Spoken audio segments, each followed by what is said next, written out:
Hello, ladies and gentlemen. I hope that what we've been up to today, it's been productive so far. We're in winter, and if you, it's a bit overcast. Um, if you can hear any background noise, there's a gust of wind blowing at the minute. The winds are getting stronger. We've had warnings for adverse weather as well, and we're in February. Again, we've had another warning for adverse weather. This time, it is a yellow warning. By the time you watch this video, it'll probably be towards the end of February or early March, but I'm recording it on my birthday, February the 6th. Today I want to look at poetry. As part of our continuing writing workshop, we're also going to look at creative writing. I know we've spoken a lot about stories, haven't we? This video is going to be dedicated to looking at poetry. I hope you've been enjoying the workshop so far. What I aim to do is to test your knowledge as well as help you improve your proficiency in English. I know that when I started this project, to a large extent, I was focusing on how poetry is used to talk about our life, to express our emotions, and basically the project was actually called Ella's Poems. I moved away from poetry because I found that there was a disconnect between what my expectations were and how poetry was written by the creatives that were on the page. Because by and large, the way poetry is written in Britain, except you come from Nigeria and South Africa, poetry is written differently in your countries. And I didn't feel I was the right person to appreciate the way your art um, is. I was not the best person to appreciate your poetry. So I thought, well, maybe let's look at stories. However, if you see yourself writing poetry and if you want to be published by a reputable publisher, and if you are interested in producing work for schools, what are some of the elements that we might expect in your work? A critic like myself, if I picked up your work, what would I be looking for? What about informed readers that are probably in the United Kingdom or in America who are taught creative writing from a very early age? If they were to read your poetry, what would they be looking for? Don't forget that the world has moved on in leaps and bounds, and creative writing is now a sort of regulated area of study. So it's a regulated field. So you find that writers are becoming more and more professional. And today we want to look at the elements of poetry. I want to start off by saying I'm not going to be talking about poetry the way you were taught in schools because obviously my knowledge differs from yours. Simply being that the page aims at using poetry in a contemporary fashion. If you expect me to start talking about metered poetry, you're in the wrong place. I hate metered poetry with a vengeance. I write free verse and sometimes metered to that extent. None of my metered poems have ever been published because in the United Kingdom and in America, there is no longer an interest in poetry that rhymes. So therefore, I'm going to be looking at some of the elements that you might find in poetry, but I'm not going to be looking at rhyme in poetry. A rhyming poem would be one where the end lines have the same consonantal or vowel sounds, or inside the poem there are some words that sound similar. I'm going to go quiet while you have a look at the example on the screen. So therefore, British poetry is quite different from what you might expect. However, in a good poem, you're going to expect to find imagery. Let me go at a slow pace. What is imagery? Imagery would refer to how a poet can use language to evoke the reader's senses. The poet, who I'm going to refer to as she, I'm not saying all poets are females, but she is going to use language in a way that sort of stirs up Your senses, it connects with a sense or some of your senses. And we know that we have various senses, don't we? I'm not going to say five, I'm not going to say six, because the ones we're going to list are ones you might find important, but probably ones you didn't know you had. So, sense of sight or vision. A poet might write a piece that describes colors or a view. What are they trying to appeal to? Your sense of vision. Hearing. What about a poem that looks at sounds and sort of tries to appeal to your sense of hearing? Some poets might appeal to your sense of smell or your sense of taste, your sense of touch. Balance. You didn't know you had that? Balance. If you're on the autistic spectrum, do you walk with a gait? Is there an issue with your balance? Temperature, hot or cold. Proprioception, body awareness. A lot of poems coming out of the UK will look at your body awareness. Proprioception. How about pain? We have a lot of people writing poems about self-harming, feeling like taking their lives, especially spoken poets. So they might appeal to your sense of pain. They do it deliberately to evoke pain. How about someone writing about death? I had a poem published last December here in London, and it was about death. I wanted you to feel my pain. So those are some of the senses that writers use. Did I challenge your knowledge just there?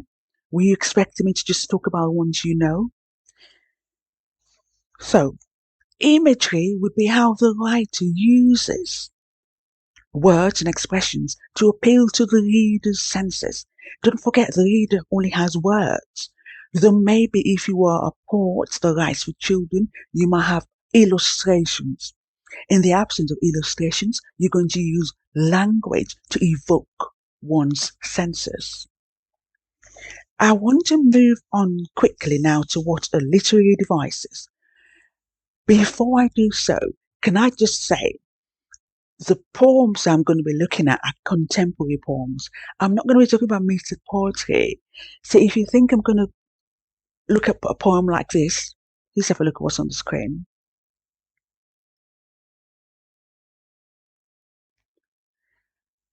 I'm not, because there is no longer a taste in Britain for that sort of poetry.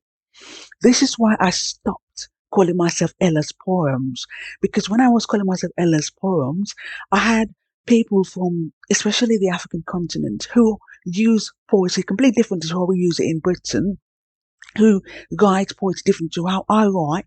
They were sending me poems which I could not appreciate. So because I could not appreciate it, and I thought, well, there's a disconnect between how you write and what I want to talk about, I decided to change the name of the page. So, a poem is a means of expression. A lot of people have politicized it. In this country, poetry is not politics. Poetry is a means of expressing your personal um, experiences. It is a way of talking about something that's very personal. So the writers that do very well here often are gay writers. They're gay, they're not even straight. Most of the poems that win competitions here are written by people who are actually gay. They're not heterosexual, because poetry talks about your innermost feelings, and maybe you are someone that feels rejected by society. You know, often poetry talks about very deep set emotions. So a lot of winning poetry is written by people who are on the left of society, left wing people. You find Africans writing poetry and doing very well, especially Nigerians. So we have to sort of um, phrase or perspective of what poetry is. In the United Kingdom, poetry is used by people who are often marginalised. So, if you are a heterosexual person like myself, and you probably were in the place, you're going to find it very difficult to get published because poetry here is very left wing. And the poems of mine that have appeared in reputable magazines often talk about left wing topics such as immigration, being black British, being a single parent. If you're writing other themes, you're going to find it very hard to get published here.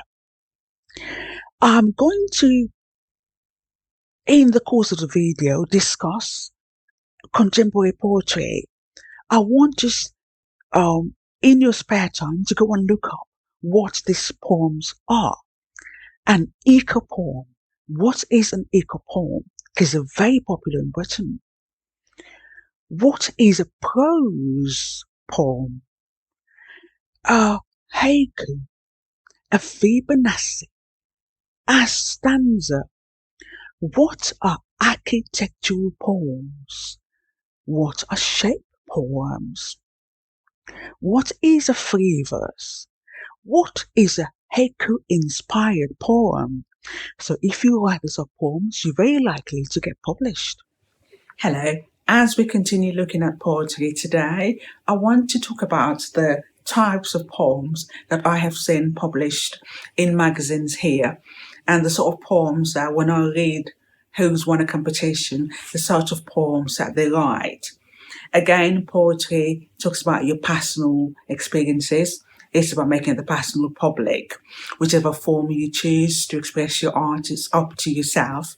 I just want to tell you what I have observed. Nowadays, people tend to write these kind of poems. Free verse, that's to say there are no rhymes in the poem at all. I want you to take a look at what a free verse poem might look like.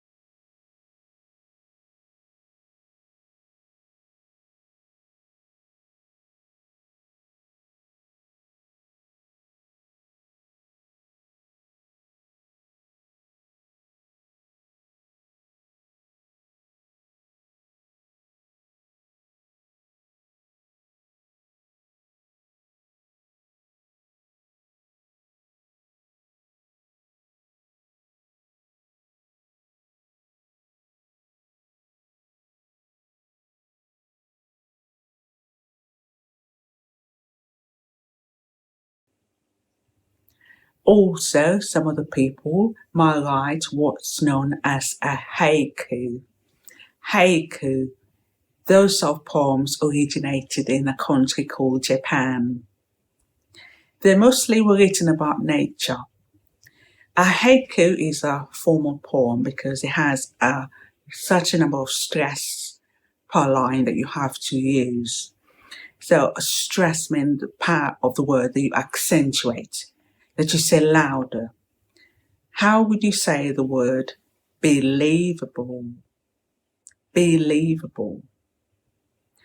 So a stress for a haiku would be that one word has a syllable that's stressed a certain amount of times or not stressed at all.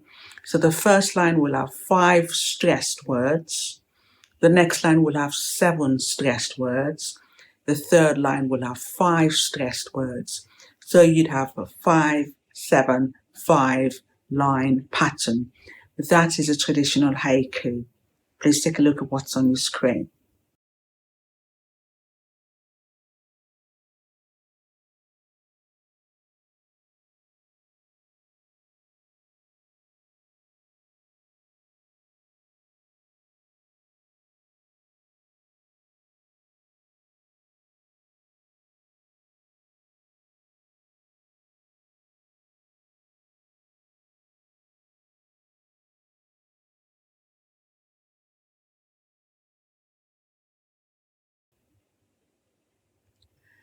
However, not everyone is going to write a 5-7-5-1 poem. So we also have now what's known as haiku inspired poems, where I'm going to write something very brief. So the first line will be brief, the second line will be brief, the third line will be brief. My stanza will be very brief. It'll be a haiku inspired poem. Please take a look at what's on your screen.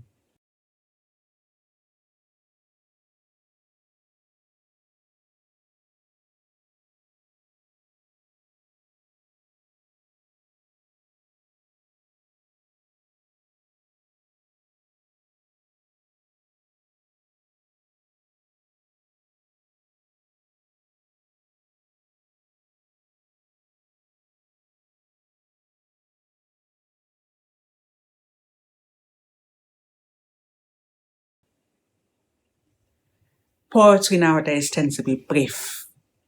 The word I want to use is succinct. So you would not have to use old-fashioned pronouns like thou, thy, and you will not have to use the preposition for my, or for me, for thou, for it is, because that's not how we speak. That leads me to the next type of poems that you might read nowadays. They're called prose poems. A prose sounds like something you write in, a story, doesn't it? So prose poems would sound natural. They would mimic the way we speak nowadays. And you might seem as if you're reading a paragraph. However, they bring in literary devices as well. Please have a look at the prose on the screen.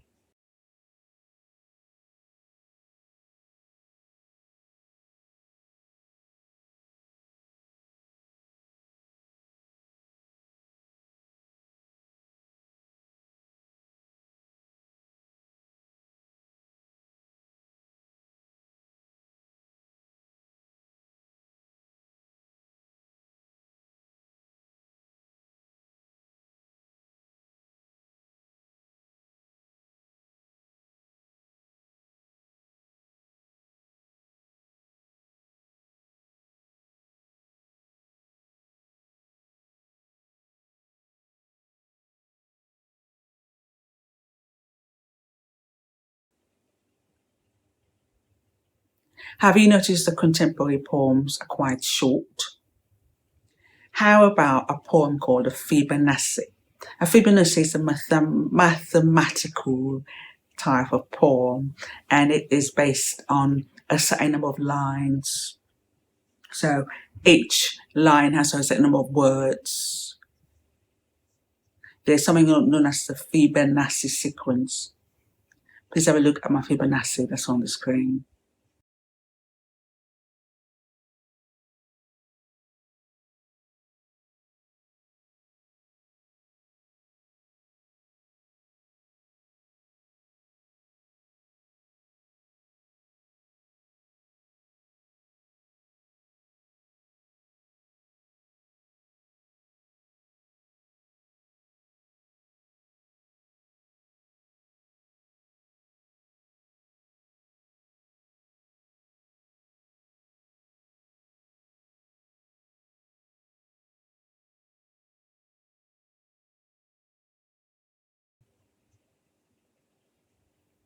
Or you may well be someone that writes eco poetry. Eco poetry, you're going to tell me is going to be about the environment, is it? Or is it going to be about plant and animal life, nature? Are you going to write as if you were a tree that's been felled in Africa, that was felled to be used as firewood? You're going to become the voice of that tree. Please have a look at my eco poem.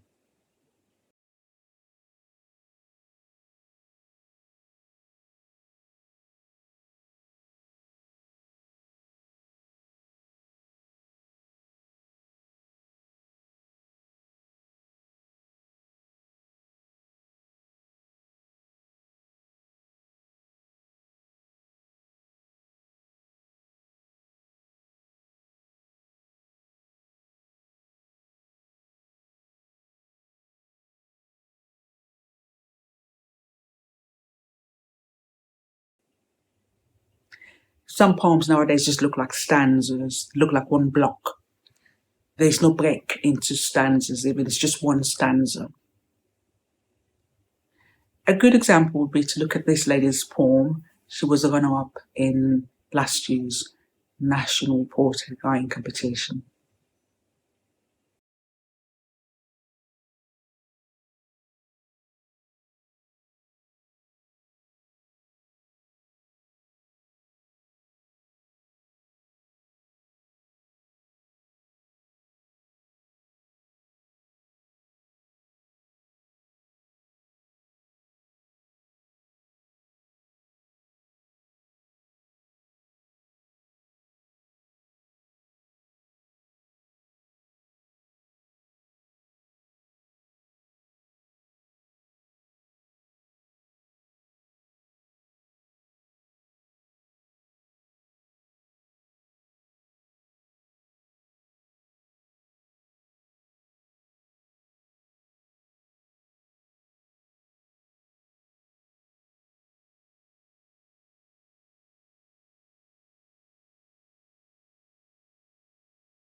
Have you also heard about architectural poetry, shape poems? A lot of Londoners or people who live in urban areas would write architectural poems because obviously if you live in a city, maybe you're in a built-up area, do you have a lot of tower blocks, a lot of buildings? Are you going to use your poem to celebrate the style of your city? What do architectural poems do? Please have a look at the shape on the screen. So have you noticed what contemporary poetry looks like? You might have also noticed that they stick to one theme. A theme is a predominant idea. It's the main idea in a piece of work, although you might have sub-themes. In a poem, you only have one theme to work with. Please do not be like a gentleman who sent me a poem and it evolved into an argument because I was sourcing for an anthology. And his poem, in the first stanza, he spoke about the Sierra Leonean president. And in the next stanza, he spoke about human rights abuses. In the next stanza, he wrote about food scarcity. And I said, well, that's not a poem, it's a book. Obviously, because my own understanding, though I'm not saying I know it all, my understanding is that a poem, you're going to explore one tiny aspect. Say, I want to write about when I was growing up and I was given a Christmas present. I'm going to look at one example of a Christmas present I was given, a Barbie doll, and I'm going to expand that idea. One aspect only. When I was given this Barbie doll, I'm not going to write about my whole childhood. Please have a look at the poem on the screen.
So therefore we looked at contemporary poems.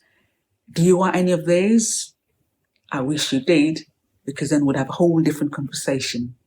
And if you do want one of this type of poems, I've got a magazine that's on my page. It's called The Muse. I don't pay for subscriptions, but if you're a very good poet, I'd like to see what you've written, and I might put it on the page there on my website. if you've got any questions, kindly post them under this feed. Yeah. Literary devices.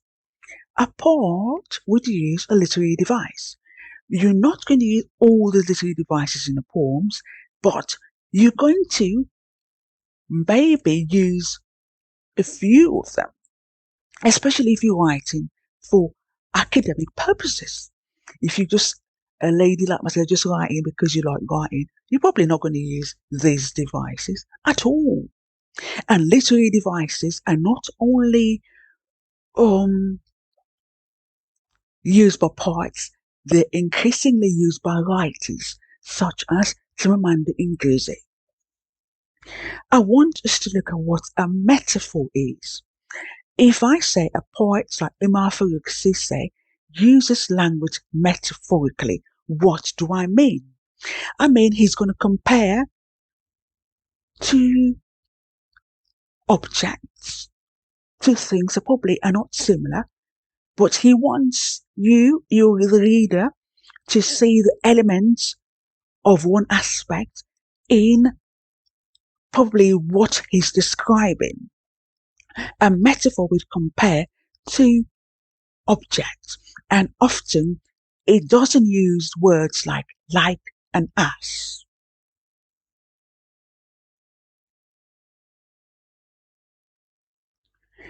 But a simile would use words like and as. Similes are used to denote a vivid image.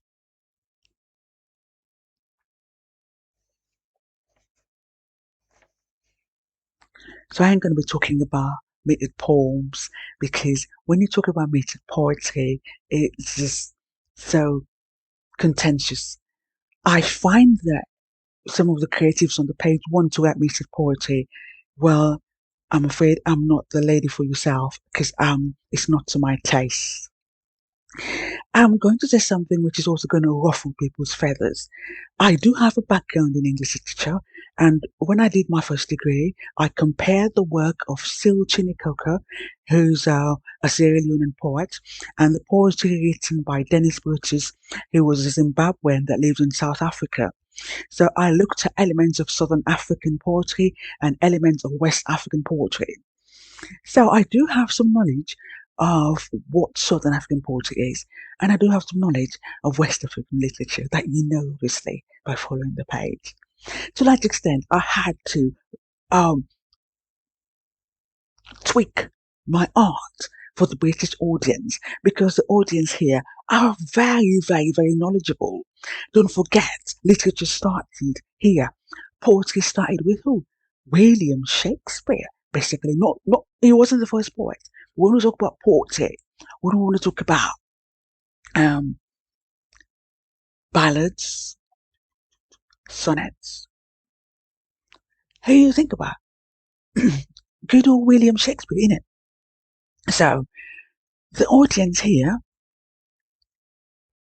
are taught literature from a very early age. They are taught creative writing. Personification will be when non-human objects are given human attributes. When I talk about personification, I also want to talk about anthropomorphism. Now, personification is the tip of the iceberg. You're going to look at giving one or two human attributes to a non-living thing. Well, in anthropomorphism, as in you have in Disney films, the whole inanimate object or non-living thing is going to be presented as if it were human. Often you find that in stories for children. You find that in eco poetry, anthropomorphism. So if suppose I want a tree, I like to say the tree was alive and the tree was speaking to you to say, don't cut me down. Then use me for firewood. Anthropomorphism is when things like animals or objects perceive they're human. They exhibit traits such as the ability to speak and think They have complex emotions. They sometimes wear clothes. And anthropomorphism is very common in postmodern poetry. It is a trait of eco poetry. So when I asked yourself, what is an eco poem? You have a lot of Nigerians writing eco poetry. They write as if they were the sea, the rivers in Nigeria. They're being polluted by oil. What is a motif? If you've read Chimamanda Ngozi's what's Americana, you find that there's a motif of the peacock in it towards the end of the story. If you've read Omar Farouk's Landscape of Memories, there's the motif of Adamu's Wasi, her praying area. What is a motif? A motif is any repeated idea or theme or image in a poem or in a story or book that creates symbolic significance in the text. If I keep talking about red roses, is this a poem about love? Is it a story about love? Repetition is another literary device that you find in postmodern poetry. Words, phrases, and ideas are repeated for effect. Please have a look at a few lines from a stanza of The Women of My Land, a song for the women of my land by Uma.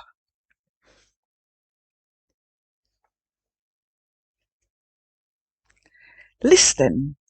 Some poets might list a number of connected items written one after the other, sometimes separated by a comma, aren't they?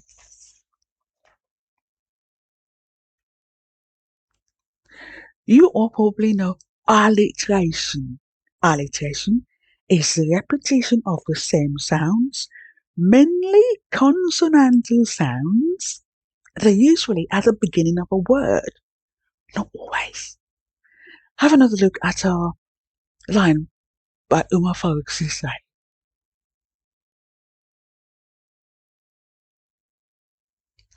Oh no, they're mistaken. Oh no, oh no, my topi.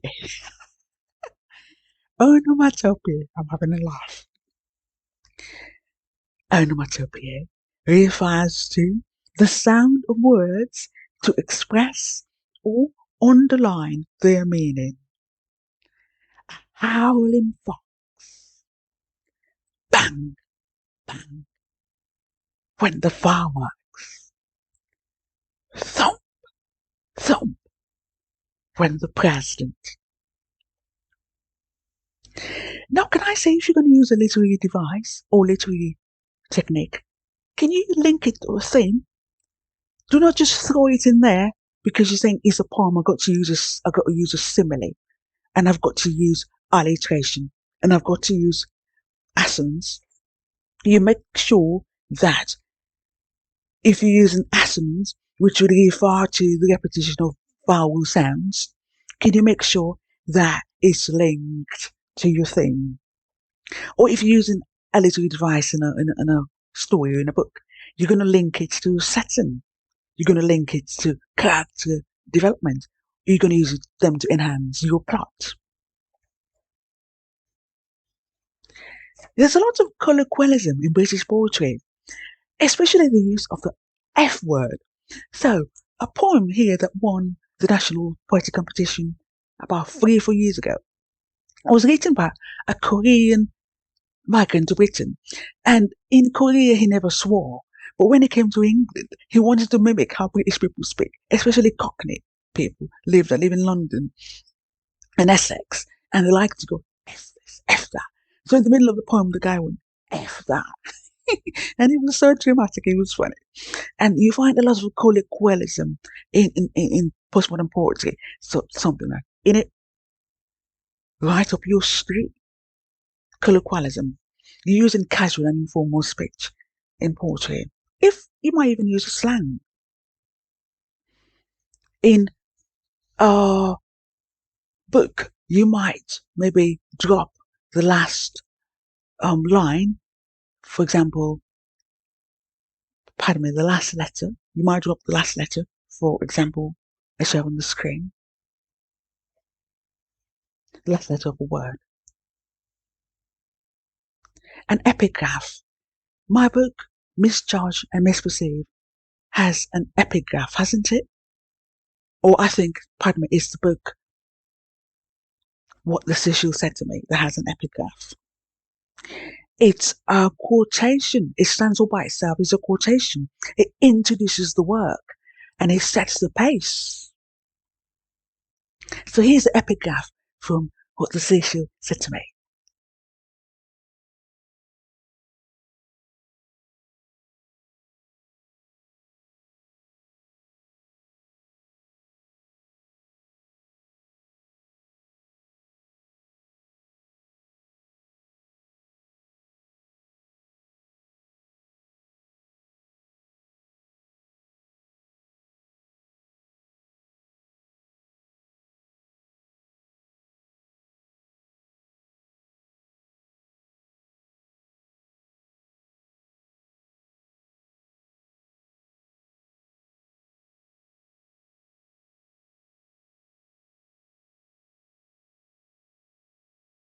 From What the Cecil Said to Me.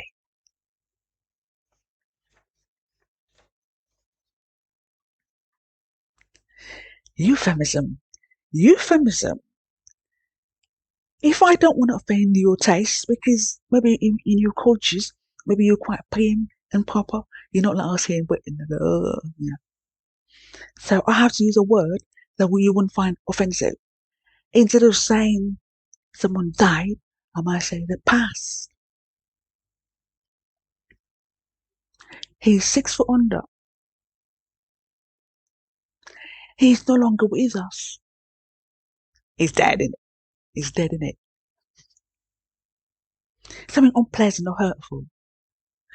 Often, poets use euphemism here when they're talking about issues like self-harming. You have a lot of poets writing about self-harming and self-injurious behavior.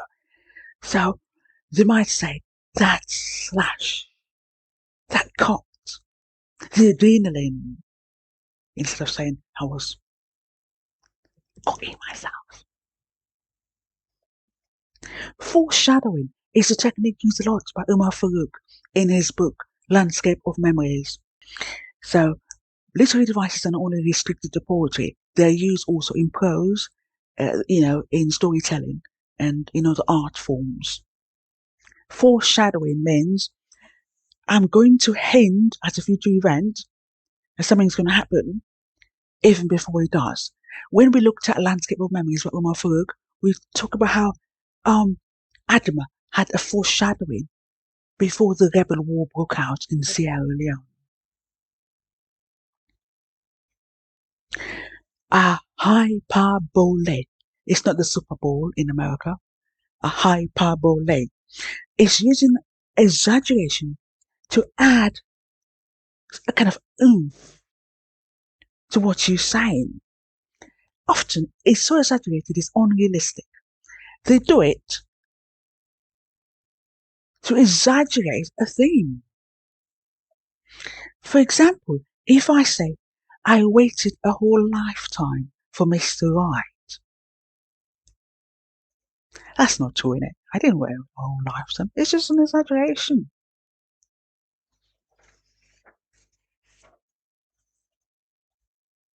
An oxymoron. If I say you're an oxymoron, mate, innit? I'm going to compare two contradictory ideas as if they were similar. An oxymoron would be when I put together two completely contradictory ideas as if they were the same.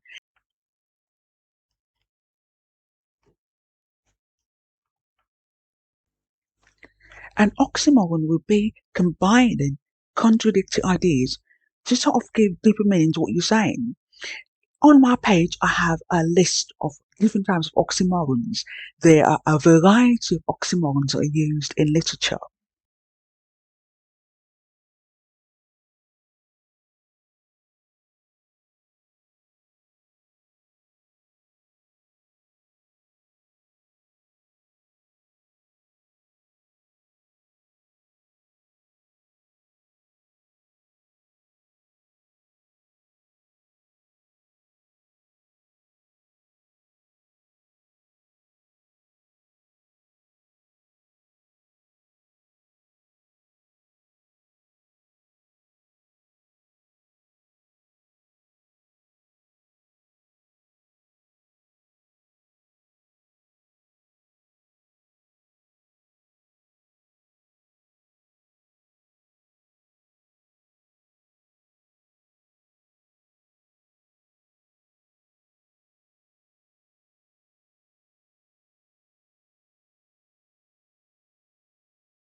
Please have a read of what's on the screen.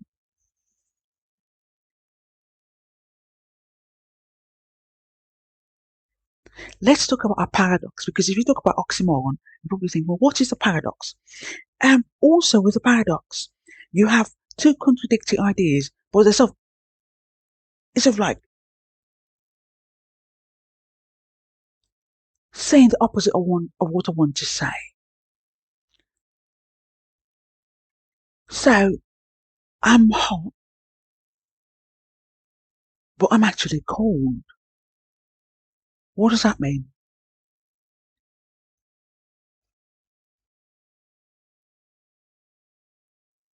What's more if I say, I have everything, but I have nothing?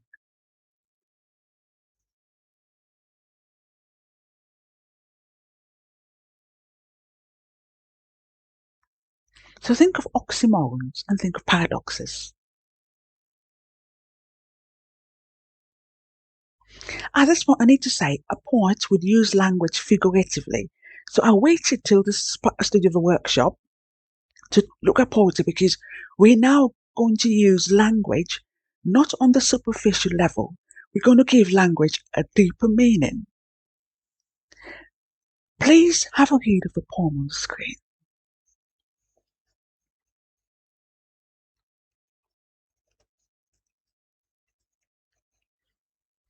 Do you think that poem is referring to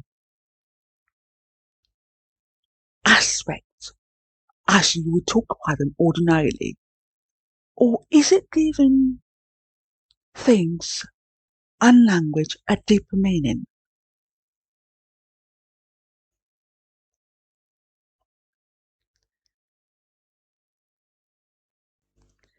We also look at puns, don't we, when we talk about literary devices?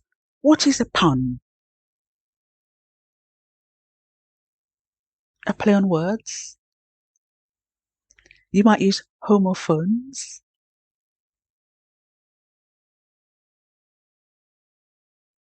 Please have a read of what's on the screen.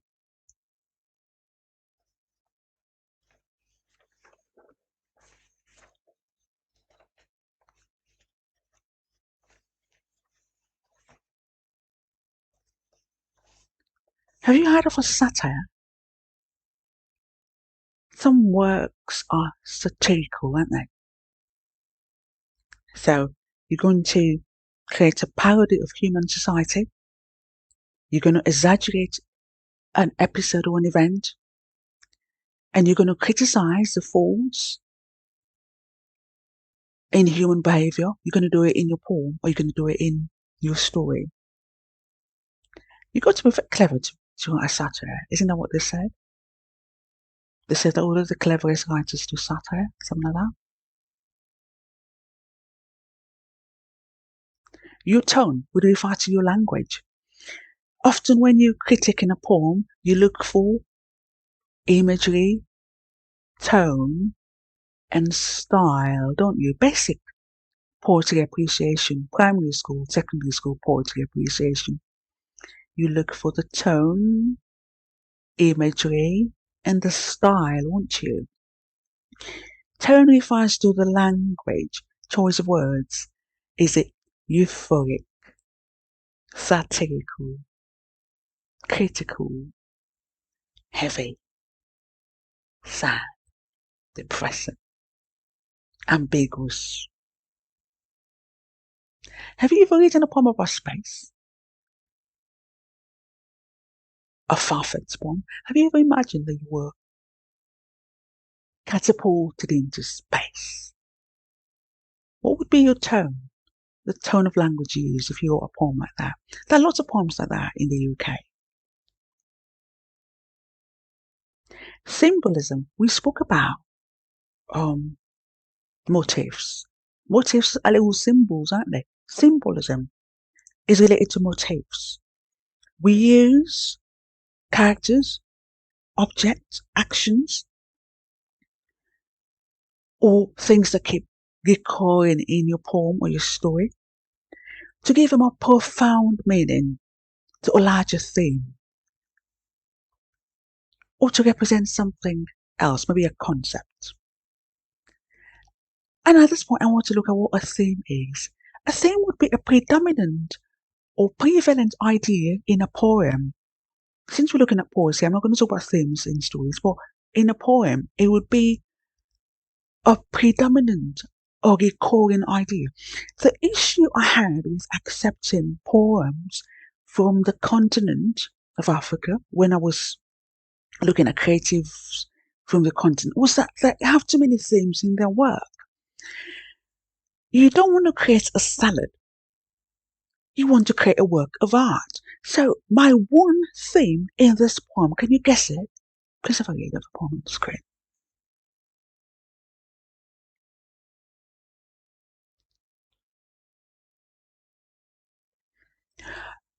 A theme has been said to be 1 millimeter. Let me say again. Like a tiny bit. Let me say you have 1 millimeter. You have a tiny bit of it, an almost minuscule bit of it. That's what your theme is of a concept. So the theme is a very tiny part of a concept. My concept is going to be being African. That's the whole concept. We might spend a whole year writing about being African because there's so many angles that you can look at it from. My theme is going to be having Afro hair. Only that.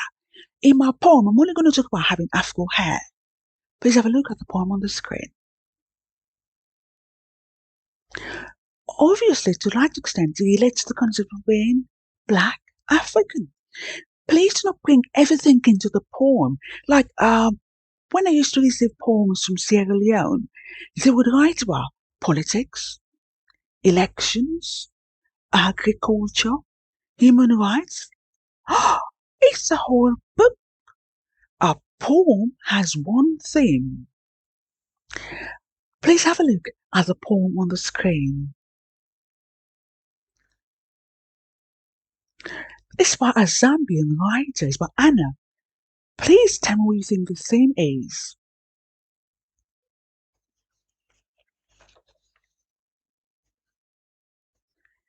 Have you heard of synecdoche? A synecdoche. A synecdoche would be a word or a phrase that represents something much bigger. In a poem, a synecdoche might be a word or phrase or an expression that depicts a whole bigger picture. Ladies and gentlemen, I'm going to leave it there. And that's going to be all I'm going to talk about. There is a video that will be posted that looks at haiku, because if I want to leave anything with yourself, I want to leave contemporary poems like haikus. You have a Nigerian Society of Haiku Writers, don't you? What is a haiku?